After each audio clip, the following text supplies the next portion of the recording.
Natasha the Catalyst with Human Design for Parents and Kids. I am happy today I have a wonderful guest to share with you. Her name is Cheryl Schuberth. She's from Colorado, and she is a sought-after lifestyle coach, mentor, and best-selling author, and is the founder of Your Key Ingredients Coaching. As wife, mom, and former corporate go-getter, Cheryl knows firsthand the frustration of trying to do it all and feeling that none of it is good enough. After 25 years leading and coaching teams in the male-dominated technology space, she walked away to prioritize and enhance her relationships with her teenage sons. Their journey included incredible lows and tremendous growth together. Backed by multiple coaching and leadership certifications, Cheryl now harnesses those experiences to empower other moms to let go so that they can embrace a more respectful and confident connection with their adolescents. With a special focus on moms with teens and tweens, Cheryl shows moms how to shed their feelings of frustration and guilt and enjoy time for themselves and for their families. As I said, Cheryl lives outside Boulder, Colorado, where she enjoys hiking, skiing, and all things outdoors. And you can connect with her at yourkeyingredients.com or at Cheryl Schuberth on Instagram. I'll have the links for those in the show notes. So thank you so much for being with us, Cheryl. Tell us a little bit about yourself and how you've come into the work that you're doing today. Tell us about that journey. Thanks for having me. It's a pleasure to be here. So, as you mentioned, I worked in the technology world for 25 years. I was working 60 hours a week. I was trying to be a full-time mom at the same time, trying to be the best wife I can be, trying to do all of the things we think we're supposed to do. And I just felt like none of it was, I was not up to par on any of them. And as much as I was trying to create a life for my kids, I really wasn't giving them the best part of me. And I never felt like I was building the relationship with them that I wanted. And so that's why I left my career to really spend more time with them and get to know them before they left the house, they left for college. And it's been a series of ups and downs, but we're all on the good slope. We're all in a really great place, and we're connecting like we never have. So it's been phenomenal. On that journey, I had some women who asked me to coach them on mindset and transition. And so that's how I stepped into the coaching space outside of my corporate world, where I did that for many, many years. But when we as a family entered into a crisis, one of my sons did not do so well during the pandemic, in that he just struggled to navigate it like I think a lot of kids did. And so we as a family went through a lot of work together to improve our connection and learn how to support each other. And what I found along the way was the best way to help my kids was to get out of their way, stop trying to control everything and allowing them to lead. And if you think about, try, fail, grow, right? None of us do anything right the first time. And so we need to let our kids go through that. We need to let them know what it's like to fail or not get what you want, and what you do next to recover from that. And so when you do that, your kids become more resilient and they feel more empowered. And when you're there to guide them when they fall, they feel more supported as they grow into the amazing humans they're meant to be. Yeah, definitely. I agree. There's a difference between guiding them along the side too, where versus, like you said, being more in control of that process. Can you speak to that a little bit? It's a real fine line being over involved versus just involved enough, Right. I mean, the reality is we can't control anyone but ourselves. So trying to control our kids, trying to control our spouse, trying to control anybody, it's not a thing. It really doesn't happen, right? And so when you can let go and you just focus on the things you can control, it makes such a difference in your own peace, because you realize that the things you're just beating your head against a wall trying to control things you can't. And turning over some of that control to your kids as they're old enough to take on new things shows you have confidence in them. And that they are willing to try and fail because they know you're still going to love them and you're going to help them figure out what to do next. But trying to control all of those different parts just shuts them down, and it really makes connection difficult. Yeah. And I to speak to that, I think there's a kind of a myth out there that, they're starting to pull away. So I should pull back or try to like latch on because I'm scared of the Mm, pulling away. Right. But mhm. why is the tween and teen time the right time to do the work? I think for some people that might feel a little counterintuitive, that maybe building the stronger relationship should happen before that season. But you're really seeing a lot of moms that are saying, no, now is the right time. Why is that a better time to really work on that dynamic of letting go and still being really connected?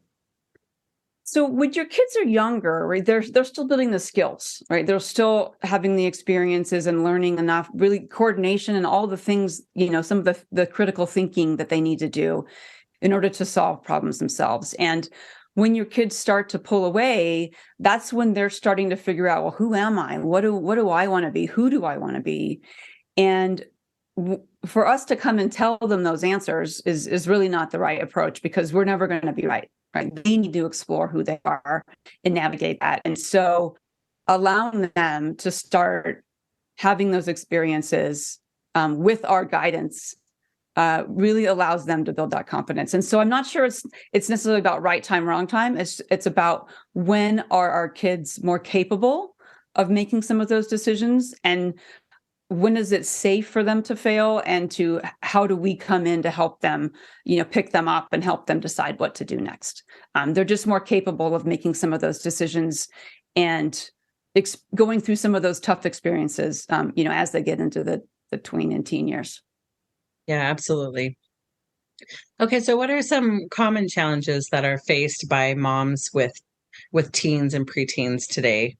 What are some of the things you've noticed in your work? Yeah, I mean, we hit on it a little bit, right? So if you think about moms today, they grew up with some more, and I'm going to say traditional gender roles. I know our gender roles are kind of evolving very fast Yeah, right now. true. But when you think back to, I know when I was a kid, we had your dad was the one for the most part who went to work every day, who made the living. Mom might have been a stay-at-home mom for a lot of the moms. Mine worked, but and some did.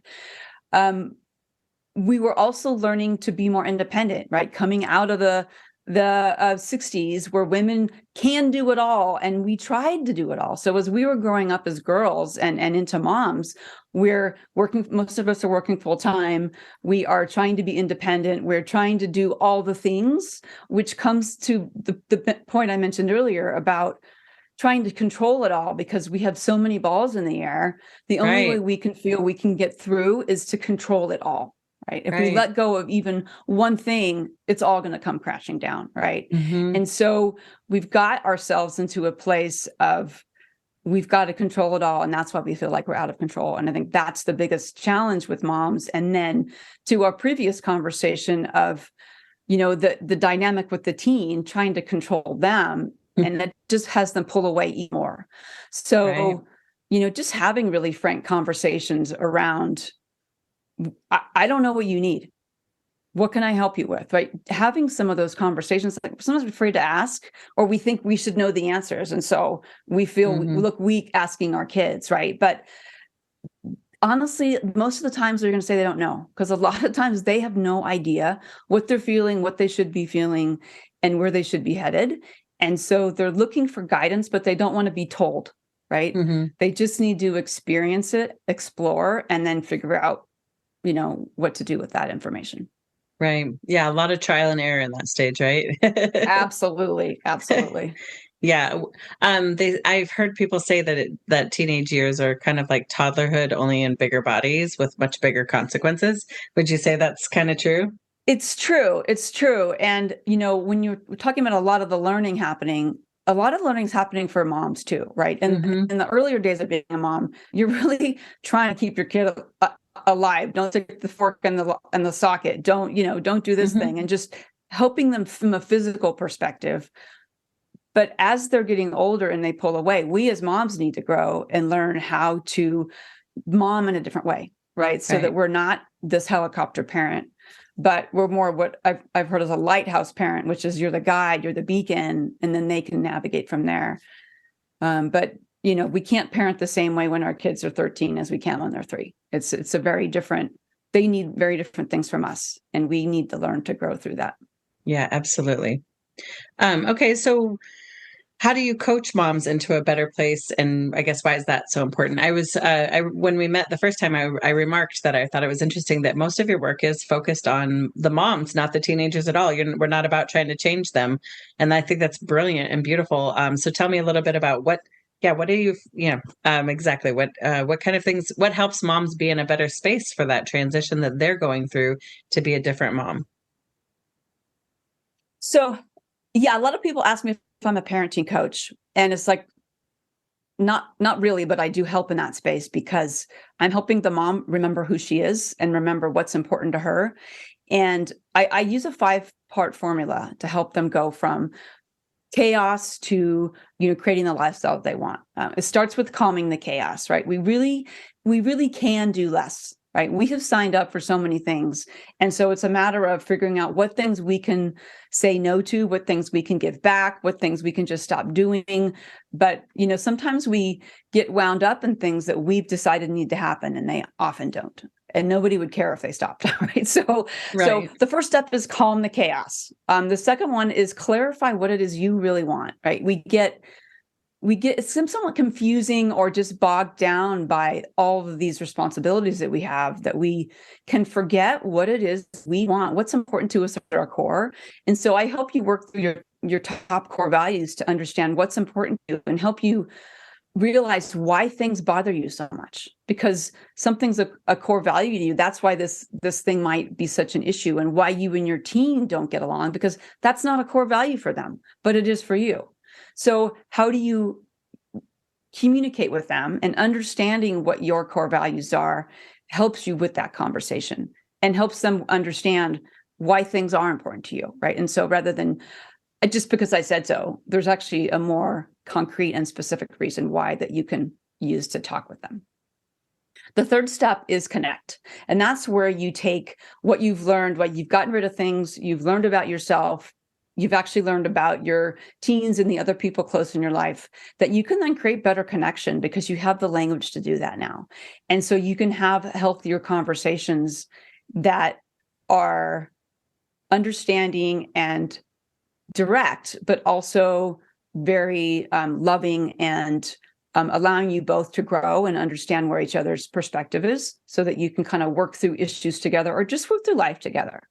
One of the things I do with my kids is I check in with them once a month, and it's kind of an informal, like, hey, let's check in. And it's kind of, how are things going for you? How are things going for you?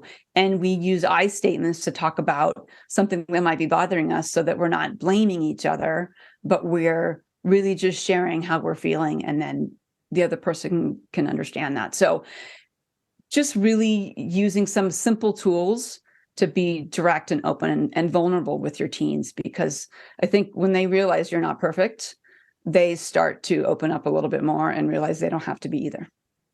Yeah, you've mentioned the word perfect a couple times. I'm sorry, I didn't mean to interrupt No, you. go ahead. But yeah, I think that you're really honing in on something there. I think that some of us put a lot of pressure on ourselves to be this like perfect role model for our kids and not to ever make mistakes, because then how would they trust us to ask for advice if they knew that we really were kind of figuring it out on the fly too, right? Right. But as a person who honestly feels like a teenager on the inside, I can tell you that as a teenager, I totally needed sometimes for my parents to go, hey, I've been where you're at and I understand. And rather than, you should figure it out because this, because I don't want you to, I was always getting this pressure not to make the same mistakes they did. So that's one thing they did right. They were relating.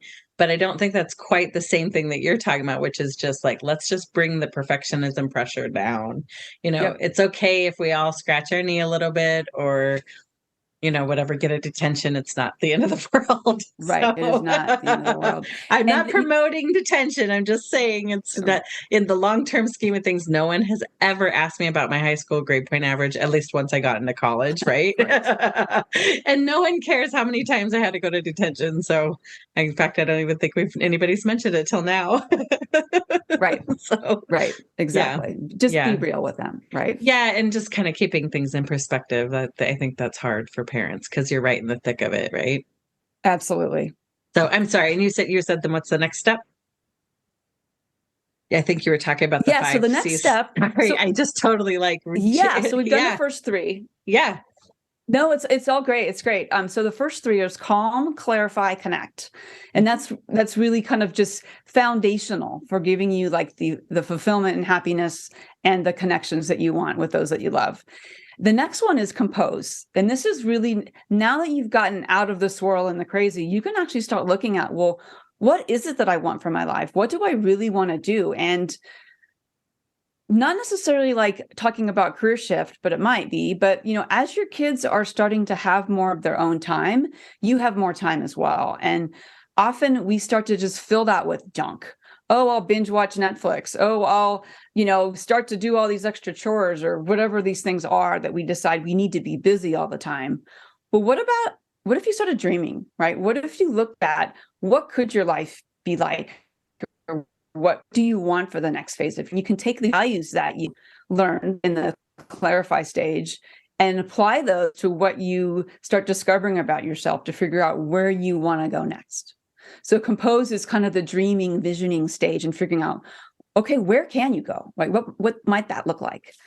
And then the fifth stage, which is really ongoing, I don't think it ever ends, is really create. And so you start taking all of the things you went through and learned and visioned in the compose stage and start taking action, right? That might be 10 minutes a week working on that, but you start to learn things and start to navigate, and you're going to start to get more excited. So you'll probably spend more than 10 minutes a week, but it will help you start moving in that direction so that you don't have this bucket list that then you retire and you start working on it. It's like you start making progress now so that you are not just building your future, but you're living it today. And so you get to have that excitement and joy from thinking and dreaming and actually getting into that activity that really changes your whole perspective and really allows you to feel more like you're living rather than going through life.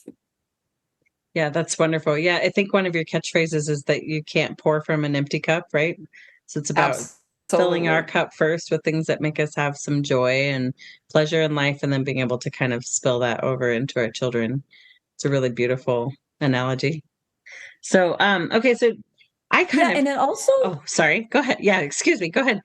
no, I was going to say, it also sets a great example, right? It shows them that life isn't just work, work, work, or Mm, you can work at what you love, or mhm. you can be joyful in life, right? It's not just a grind. And so being that example allows them to realize that they can have more joy and happiness in their life rather than just, it's time to get a job, Mhm. Yeah, we have an interesting parenting dynamic. I've raised a teenager already who's 25 now, but then I have three boys who are one's a tween and then the others are both younger. And I remember anticipating the teenage stage as if it's going to be this horrible like fighting expedition. And we did. I mean, we're two very strong-willed women, so we did come to feel like there was two queen bees in the same nest, and that's a natural feeling for two firstborn girls, I believe, from my research.